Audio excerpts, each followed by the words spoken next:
Hello दोस्तों। आज मैं लेके आया हूँ आपके लिए क्लास 8th की ज्योग्राफी का चैप्टर 1 रिसोर्सेज। चलिए इसको शुरू करने से पहले देखते हैं इस चैप्टर में हम क्या क्या देखेंगे। तो सबसे पहले देखिए दोस्तों, मुझे लगता है कि जब रिसोर्सेज की बात करें उससे पहले भी बात करनी चाहिए सोर्स क्या होते हैं, फिर रिसोर्स कैसे बनते हैं, और उसके बाद बात करते हैं करेक्टरिस्टिक्स ऑफ रिसोर्सेज की, एंड देन लास्ट में हम बात करेंगे टाइप्स ऑफ रिसोर्सेज की और कंजर्वेशन ऑफ रिसोर्सेज की। तो देखिए दोस्तों, बहुत सारी चीज़ें हम हमारी डेली लाइफ में यूज़ करते हैं, चाहे वो कपड़े हों, बर्तन हो, पेन पेंसिल, बहुत बड़ी बड़ी मशीनें, छोटी छोटी मशीनें, जो भी हम यूज़ करते हैं। क्यों करते हैं? क्योंकि ये सारी चीज़ें हमारे लिए यूज़फुल होती हैं। तो ये सारी चीज़ें कैसे रिसोर्स बनती है या कब रिसोर्स बनती है, तो आइए देखते हैं इसको। तो सबसे पहले हम बात करते हैं रिसोर्स की। सोर्स क्या होता है? The man thing from which a resource made. देखिए, जहाँ वो चीज़ जिससे एक रिसोर्स बनता है, कोई भी छोटी चीज़ जो हमारे लिए, जब हम रिसोर्स की डेफिनेशन की बात करेंगे कि वो कैसे उपयोगी और कब वो रिसोर्स बनती है, तो जो रिसोर्स है उसकी जो मेन थिंग है या जो मतलब उस जिससे वो चीज़ बन रही है, वो क्या कहलाती है? हमें रिसोर्स, सॉरी, सोर्स। एग्जाम्पल हम ले सकते हैं, जैसे कॉटन है। Cotton cotton is use to make cotton cloth. जब कॉटन क्लॉथ जो बनते हैं, तो अगर आपसे पूछा जाए कि जो कॉटन क्लॉथ है उनका सोर्स क्या है, तो वो सोर्स क्या हो जाएगा आपका? Cotton. In above example cotton is a source. Okay, चलिए आगे बात करते हैं रिसोर्स की। अब रिसोर्स क्या है? Anything that can be use to satisfy a need called resources. कोई भी ऐसी छोटी या बड़ी चीज़ जो हमारी किसी भी टाइप की नीड्स को सेटिस्फाई करे, नीड को सेटिस्फाई करे, दैट इज कॉल्ड रिसोर्स। जैसे कि हम एग्जांपल ले सकते हैं, we use a pen for writing.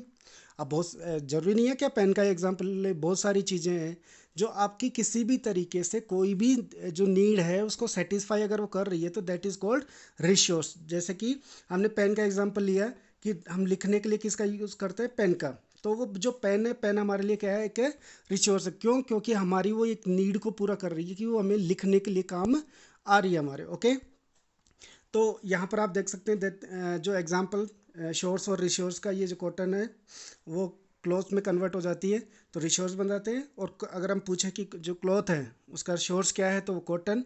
और ड्रिंकेबल वाटर है, उसका सोर्स क्या है, तो वो जो आप देख सकते हैं कि नेचुरल वाटर वगैरह जो है, जो हमारे घरों में आता है, उससे पहले उसका कोई सोर्स होता है। ओके, अब बात करते हैं how does something become a resource. एक कोई भी चीज़ रिसोर्स बनती कैसी है, क्या ऐसी जो मेन बातें हैं जो किसी भी चीज़ को जो हमारे पास हैं, जो भी हम यूज़ कर रहे हैं उसको रिसोर्स बनाती है। तो पहली चीज़ आती है उसके लिए यूटिलिटी। यूटिलिटी या फिर हम बोले यूजेबिलिटी।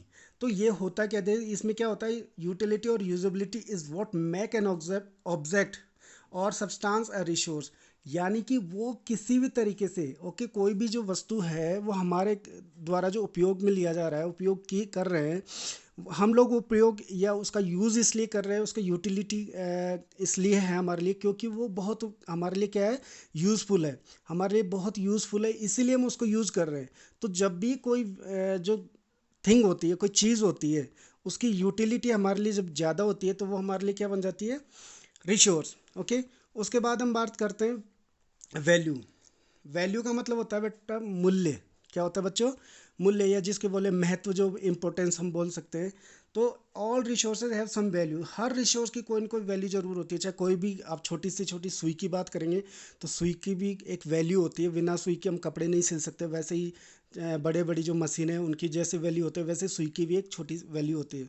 Value means worth. ठीक है, उसकी क्या जो महत्व है, क्या इंपॉर्टेंस हमारी लाइफ में। सम resources have economic value.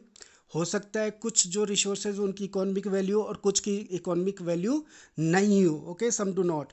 For example metals में have an economic value. Metals जो है, चाहे वो आप सिल्वर है, ठीक है, चाहे वो आपका गोल्ड है, प्लेटिनम, जो भी हो, सारी जितने भी जो मेटल्स हैं उनका एक वैल्यू हो सकता है, इकोनॉमिक वैल्यू जिसकी हम बात कर रहे हैं। बट अ ब्यूटीफुल लैंडस्केप में नॉट, उसकी कोई इकोनॉमिक वैल्यू नहीं हो सकती। जैसे कि आप अगर घर से बाहर निकलते हैं, नेचर देखते हैं, तो उसका आप इकोनॉमिक वैल्यू शायद नहीं हो, लेकिन but both are important and satisfy human needs. कहीं ना कहीं दोनों ही क्या कर रही है? हमारी जो ह्यूमन नीड्स को सेटिस्फाई करती है, जो हमारी नीड्स है उनको सेटिस्फाई करती है। तो both are called as a resource. Okay, तीसरी चीज़ है इकोनॉमिकल वैल्यू। इकोनॉमिकल जो वैल्यू है उसका मतलब क्या है, देखिए, some resources can become economically valuable with time. हो सकता है जो चीज़ आज जिसकी कोई इकोनॉमिकल वैल्यू ना हो, फ्यूचर में उसकी बहुत बढ़िया जो इकोनॉमिकल वैल्यू हो जाए। We can take a example, देखिए, your grandmother's home remedies, आपकी जो दादी जी हैं, जो या आपके घर में जो भी बड़े हो, कई बार होता है कि कोई बहुत सारे घरेलू नुस्खे तैयार करते होंगे, दवाई, जब आपको छोटी मोटी बीमारियां होती तो बहुत सारी दवाइयाँ तैयार कर देते होंगे। लेकिन क्या होता है, remedies have no commercial value today, उनकी कोई कमर्शियल वैल्यू नहीं है क्योंकि वो घर पे ही काम कर रही है। लेकिन सपोज दैट, अगर आप थोड़ा सा अगर हम फ्यूचर के बारे में सोचें या फिर हम अंदाज़ा लगाए, but if they are patent, लेकिन and sold by a medical firm tomorrow, they could become economically valuable. लेकिन ऐसा हो जाए कि आपके जो घर पे जो दवाई बनाई जा रही है वो किसी कंपनी को दे दी जाए, जो फार्मास्यूटिकल कंपनी को दिया जाए उसका पेटेंट, और वो उसको बनाकर मार्केट में बेचे, तो उसका जो पेटेंट मिलने से क्या होता है कि इकोनॉमिकल वैल्यू हो सकती है उन चीज़ों की कल के दौर में, कल, ओके, या फ्यूचर में। अब बात करते हैं, एक वर्ड है यहाँ पर पेटेंट, कि पेटेंट क्या होता है सर, ये पेटेंट का मतलब क्या होता है, कि पेटेंट किसी को क्या दिया जाता है, तो इट मीन्स एक्सक्लूसिव राइट। ये किसी के पास एक्सक्लूसिव मतलब जब किसी एक व्यक्ति या किसी ग्रुप ऑफ इंडिविजुअल के पास ही वो राइट हो तो उसको हम बोलते हैं exclusive right, okay, over any idea और इन्वेंशन। जब किसी ने कोई इन्वेंशन किया हो या किसी का कोई आइडिया हो, अगर आपके मन में कोई आइडिया आ रहा है तो वो आपका एक्सक्लूसिव राइट है कि आप उसको शेयर करें या ना करें, ओके, तो उसको हम लोग बोलते हैं पेटेंट। अब बात करते हैं, time and technology are two important factors that can change substances into resources. दो ऐसी चीज़ें, टाइम एंड टेक्नोलॉजी। देखिए, बिना टेक्नोलॉजी के मान लीजिए सपोज दैट हमारे पास कई सारे रिसोर्सेज ऐसे होंगे, या सॉरी कई सारी चीज़ें ऐसी होंगी जिन जो चीज़ें तो हैं लेकिन we can't use them with, why, because we don't have an appropriate technology to use them. हमारे पास ऐसी कोई टेक्नोलॉजी नहीं है कि हम उनको यूज कर सके या उनको एक्सट्रैक्ट कर सके या उन तक हमारी एक्सेस हो सके। इसकी वजह से भी हो सकता है। लेकिन अगर हमारे पास टेक्नोलॉजी हो और टाइम के आधार पर भी वो क्या बन सकता है, कुछ सब्सटेंसेज होते हैं, सब्सटेंसेज रिसोर्स बन सकते हैं। अब यहाँ पर बात करते हैं टेक्नोलॉजी का मतलब क्या है, what do you mean by technology. तो it is the application of latest knowledge, ठीक है। टेक्नोलॉजी आप देखते हैं कि जो लेटेस्ट नॉलेज एंड स्किल है, ओके, उसको अगर हम लोग यूज़ करते हैं स्किल इन डूइंग और मेकिंग थिंग्स, कोई भी नई चीज़ बनाने में जब हम नई नॉलेज और स्किल का जब यूज़ करते हैं, that is known as a technology, okay. यानी कि an application of latest knowledge and skill in doing और making anything, okay, known as the technology. जब हम कोई भी हमारी नई नॉलेज है या स्किल है उसको नई प्रकार की कोई चीज़ बना दें उससे हम, तो वो कहलाएगी आपकी टेक्नोलॉजी। अब बात करते हैं आगे हम टाइप ऑफ रिसोर्सेज की। देखिए, यहाँ पर रिसोर्सेज की जब भी हम बात करते हैं तो क्लासिफिकेशन ऑफ रिसोर्सेज बहुत इंपॉर्टेंट क्वेश्चन बन जाता है हमारे लिए। ये कई बार एग्जाम में पूछा जा सकता है कि write down the types of the resources. तो resources are generally classified into natural, human and human made. तीन टाइप की जो रिसोर्सेज है वो हमारे लिए यहाँ पर हम देखेंगे कि तीन टाइप से हमने इसको क्लासिफाइड किया है, natural, human made and human, ठीक है। तो सबसे पहले आइए बात करते हैं नेचुरल रिसोर्सेज की। नेचुरल रिसोर्सेज का मतलब हमको पता ही है, resources that are drawn from nature and use without much modification are called natural resources. यानी कि something we are getting from the nature directly and we are not doing further modification in these things.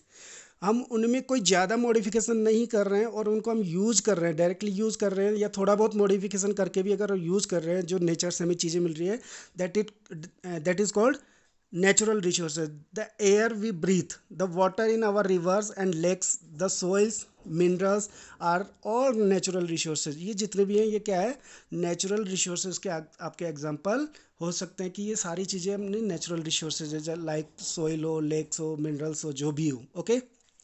Natural resources can be broadly categorise on various basis, okay. Natural resources को भी हम क्या कर सकते हैं, एक तो हमने रिसोर्सेज को क्लासिफाइड किया किसके बेस पर, टाइप जो हमने तीन टाइप से उसको क्लासिफाइड किया, नेचुरल, ह्यूमन मेड और ह्यूमन। अब यहाँ पर हम नेचुरल रिसोर्सेज को भी फर्दर क्लासिफाइड करते हैं वेरियस बेसिस पे। तो आइए वेरियस बेसिस कौन से हैं। तो classification of natural resources, first basis आपका लेवल ऑफ डेवलपमेंट। ठीक है, लेवल ऑफ डेवलपमेंट के आधार पर हम दो टाइप से इसको क्लासिफाइड करते हैं। पहला आपका एक्चुअल रिसोर्सेज, दूसरा पोटेंशियल रिसोर्सेज। अब जानते हैं what do you mean by actual resources, what is the actual meaning of actual resources या which are the actual resources. तो एक्चुअल रिसोर्सेज कौन से होते हैं, those resources whose quantity is known to us and are being used by us. ऐसे resources जिनकी quantity और quality के बारे में हम जानते हैं और उनको यूज़ कर रहे हैं। एट प्रेजेंट में भी हम क्या कर रहे हैं, उसको यूज कर रहे हैं और उन मतलब we have appropriate technology for use for using them. Okay, हम उनको यूज़ भी कर रहे हैं और उनको यूज़ भी कर सकते हैं और हमारे पास उनको यूज़ करने के लिए टेक्नोलॉजी भी है। इसका एग्जांपल हम ले सकते हैं coal in Ruhr region of Germany, black soil of Maharashtra. जो ये दो जितने भी एग्जांपल हम देख सकते हैं जिनको हम जो हमारे पास हैं। ओके, दूसरी बात करते हैं पोटेंशियल। इनको हम हिंदी में अगर बोले तो वास्तविक रिसोर्सेज बोलते हैं। इसको अगर हम देखें तो इसका थोड़ा सा संभाव्य है, यानी कि संभावना है कि हम उनको यूज़ कर सकते हैं फ्यूचर में। Okay, those resources whose entire quantity is not known to us. जिस वो रिसोर्सेज जिनकी एंटायर क्वांटिटी के बारे में आज भी हमें पता नहीं है पूरी तरीके से, and those are not use entirely at present, और जो पूरी तरीके से आज भी यूज़ नहीं हो पा रहे हैं due to lack of appropriate technology या लैक ऑफ नॉलेज। हमें उसके बारे में हो सकता है कि हमारे पास या तो एप्रोप्रिएट टेक्नोलॉजी ना हो या हमारे पास क्या नहीं हो, नॉलेज नहीं हो। तो इसकी वजह से हम क्या नहीं कर पा रहे, उनको यूज़ नहीं कर पा रहे। उनका एग्जांपल हम ले सकते हैं विंड एंड न्यूक्लियर एनर्जी। हमें पता है कि ये जो दोनों एनर्जी का या ऊर्जा के अच्छे स्रोत हो सकते हैं, लेकिन हमारे पास एक एप्रोप्रिएट टेक्नोलॉजी नहीं होने के कारण we are not using them at present. हम उनको यूज़ नहीं कर पा रहे with the appropriate level of technology. यहाँ पर ऑफ लगा देना, level of technology they may be use in future. हाँ, अगर हमारे पास टेक्नोलॉजी का डेवलपमेंट होता है तो हम फ्यूचर में उनको यूज कर सकते हैं। ओके, तो पोटेंशियल आपको समझ में आया और एक्चुअल रिसोर्सेज समझ में आया। ठीक है, तो पहला जो हमने देखा वो कौन सा देखा, लेवल ऑफ डेवलपमेंट के बेस पे दो टाइप से हमने देखा, एक्चुअल रिसोर्सेज एंड दूसरा पोटेंशियल रिसोर्सेज। अब दूसरा जो बेस हम देखेंगे based on origin. Based on origin के बेस पे हमने इसको दो टाइप से डिवाइड किया है या कैटेगराइज किया है। पहला बायोटिक एंड दूसरा अबायोटिक। बायोटिक का मतलब होता है ऑल लिविंग थिंग्स, यानी कि जितने भी जो जीवित वस्तु हैं जिनको हम बोल सकते हैं, चाहे वो एज ए एग्जांपल प्लांट्स है, एनिमल्स है, ह्यूमन बींग्स है। ओके, लिविंग थिंग्स जितनी भी है वो किस में आएंगी, बायोटिक। और जितने भी नॉन लिविंग थिंग्स हैं वो किस में आएंगी, अबायोटिक में। अबायोटिक का मतलब अजैविक, इसका मतलब होता है बायोटिक मतलब जैविक और इसका मतलब अबायोटिक का मतलब अजैविक। तो इनमें जैसे कि अबायोटिक की अगर एग्जांपल की हम बात करें तो सॉइल है, रॉक्स है, ये सब उसमें आते हैं। ओके, तीसरा बेसिस हमारे पास है on the basis of stock. Stock के बेसिस पे हम इसको टू पार्ट्स में कैटेगराइज करते हैं, renewable resources and non renewable resources. आइए इनमें डिफरेंस देखते हैं, what is the main difference between renewable resources and non renewable resources. ये बहुत बार एग्जाम में पूछा जाता है, differentiate between renewable resources and non renewable resources की। जो रिन्यूएबल रिसोर्सेज है और नॉन रिन्यूएबल रिसोर्सेज के बीच में डिफरेंस कीजिए, अंतर कीजिए। ओके, तो रिन्यूएबल रिसोर्सेज को पहले देखते हैं। Renewable resources are those which get renewed और रिप्लेनिश्ड क्विकली, यानी कि वो रिसोर्सेज जिनको हम क्या कर सकते हैं, रिन्यूड कर सकते हैं, उनको दोबारा से हम यूज़ कर सकते हैं और रिप्लेनिश्ड कर सकते हैं, जल्दी से उनको रिप्लेनिश्ड भी किया जा सकता है। Some of these are unlimited, इनमें से बहुत सारे अनलिमिटेड हो सकते हैं, and are not affected by the human activities. और जो ह्यूमन एक्टिविटीज़ है उनसे उनका कोई अफेक्ट उनके ऊपर कोई नहीं पड़ता है, मतलब ये उनसे ख़त्म नहीं हो सकते, जैसे कि सोलर एनर्जी, विंड एनर्जी। ठीक है, सोलर और विंड एनर्जी के अगर देखें तो these are the renewable resources, क्योंकि जो सनराइज डेली होता है, हवा भी हमें पता है कि हम इसके ऊपर ह्यूमन बीइंग का कोई कंट्रोल नहीं है। तो ये सारी चीज़ें क्या होता है कि जो ह्यूमन बीइंग का कोई इफेक्ट यहाँ पर नहीं होता है। ओके, दूसरा है non renewable resources. Non renewable का मतलब इसका अपोजिट होगा। Okay, non renewable resources are those which have limited stock, okay, या which can not be renewed और रिसाइकल्ड। ठीक है, जिनको हम क्या नहीं कर सकते, रिन्यूड नहीं कर सकते और उनको रिप्लेसिड नहीं कर सकते। ओके, नॉन रिन्यूएबल को हिंदी में बोलते हैं अनवीकरणीय, यानी कि जिनको दोबारा से हम नया नहीं कर सकते, दोबारा से नहीं बना सकते। और रिन्यूएबल का मतलब होता है नवीकरणीय, जिसको हम दोबारा से बना सके। Okay, once the stocks are exhausted, ठीक है, once the stocks are exhausted it may take thousands of years to be renewed और रिप्लेसिड। इसमें अगर एक बार इन रिसोर्सेज को हमने यूज़ कर लिया, जो नॉन रिन्यूएबल रिसोर्सेज है, अगर एक बार हमने उनको यूज़ कर लिया तो हो सकता है कि उनको बनने में थाउजेंड्स ऑफ ईयर लग जाए, उनको रिप्लेसिड होने में या रिन्यूड होने में हज़ारों साल लग जाते हैं। इसलिए बोला जाता है कि इसीलिए हम जो एक कंसेप्ट यूज़ करते हैं कि कंजर्वेशन ऑफ रिसोर्सेज, हमें जो ऐसे रिसोर्सेज जो नॉन रिन्यूएबल है उनको बचाना चाहिए, उनको कंजर्व करना चाहिए। सच रिसोर्सेज आज कंसिडर्ड नॉन रिन्यूएबल, जैसे कि कोल है, पेट्रोलियम है, नेचुरल गैस है, ये इसके अच्छे एग्जांपल हो सकते हैं। तो आई थिंक आपको समझ में आया होगा रिन्यूएबल और नॉन रिन्यूएबल जो रिसोर्सेज है उनमें क्या डिफरेंस है। ओके, आगे बढ़े। आइए, फोर्थ जो नेक्स्ट क्लासिफिकेशन है, लास्ट क्लासिफिकेशन नेचुरल रिसोर्सेज का हमारे पास है, वो है on the basis of distribution. ठीक है, तो अब यहाँ पर दो टाइप के जो कैटेगराइज किया है, यूबिक्विटियस और लोकलाइज्ड। यूबिक्विटियस का जो होता है वो कौन से होते हैं, resources those are found everywhere, जो रिसोर्सेज सब जगह पाए जाते हैं या हर जगह पाए जाते हैं उनको हम बोलते हैं यूबिक्विटियस। ओके, जिसको हम जैसे कि एयर है, सन है, सनलाइट है, इट्सेट्रा। ओके, लोकलाइज्ड जो रिसोर्सेज होते हैं वो कौन से रिसोर्सेज होते हैं, जो किसी पर्टिकुलर एरिया में या सर्टेन प्लेसेस पे मिलते हैं, जैसे कि कॉपर, आयरन, ये सारे रिसोर्सेज होते हैं। ओके, तो ये था आपका नेचुरल रिसोर्सेज का classification.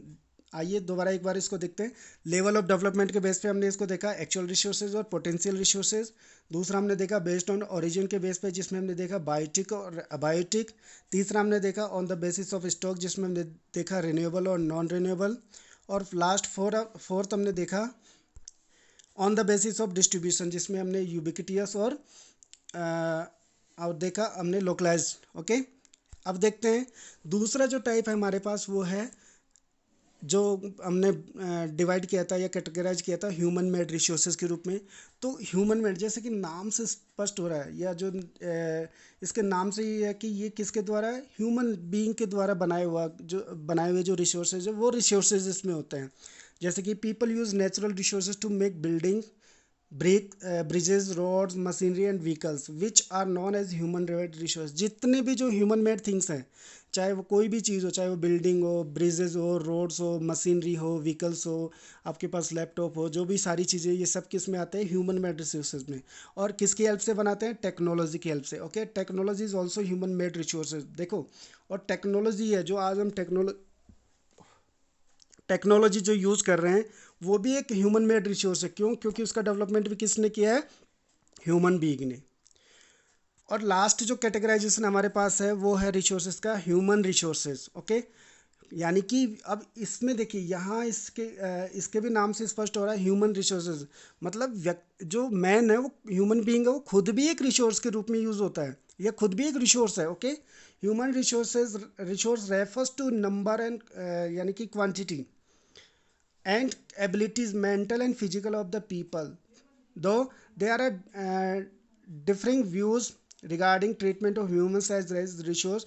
One cannot deny the fact that is the skills of human that help the transferring the physical material into A valuable resources. ठीक है, यानी कि कोई भी चीज़ है, मान लीजिए सपोज दैट हमारे पास बहुत सारी ऐसी चीज़ें हैं जो हम लोग बहुत सारे सामान हैं जो बिना ह्यूमन बीइंग के जो मेंटल, या जिसको बोले कि उसका अगर मेंटल और फिजिकल एफर्ट ना हो तो हमारे लिए रिसोर्स नहीं होगे। लेकिन जो जैसे बिल्डिंग बनानी है हमें, अगर बिल्डिंग का हमारे पास जो मटेरियल है हम लोग बनाते हैं, अगर हम उसमें सोचे ना कि कैसे इसको सीमेंट बनाई जाए और कैसे हम इसको यूज़ करके ऐसे बिल्डिंग का जो मैप बना के इसको तैयार किया जाए, तो जब तक हमारा एक ह्यूमन बीइंग का मेंटल और फिजिकल एफर्ट वहाँ पर नहीं लगता तो उसमें कोई जो यूज़ नहीं करता। यानी कि यहाँ पर जो आप अगर हम देखेंगे तो एक ह्यूमन बीइंग जो है वो कैसे काम कर रहा है, एज ए रिसोर्स या human resource. Okay, people can make the best use of nature to create more resources